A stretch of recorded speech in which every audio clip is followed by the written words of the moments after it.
Жаңақорған ауданы осында жиналған себебіміз Қасым-Жомарт Тоқаев Кемелұлына үндеу жасайық деп келдік. Біздің Маралды ауылының жағдайын қазір бүкіл қазақ халқы біледі. Бірақ та билік естімей жатыр.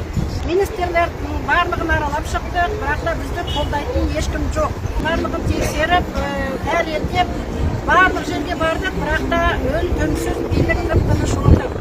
Продакшн деген компания біздің ауылда, Маралды ауылының үстінен, биіктаудың үстінен фабрика салмақшы. Енді біздің оған қиналып жүргеніміз, біздің жайылым жер аукционда заңсыз сатылып кетті. Ауылда тұрғаннан кейін біздің малдың жайылымы керек. Ал егер о жерде фабрика салынып тастаса, онда малды қай жерге жаямыз?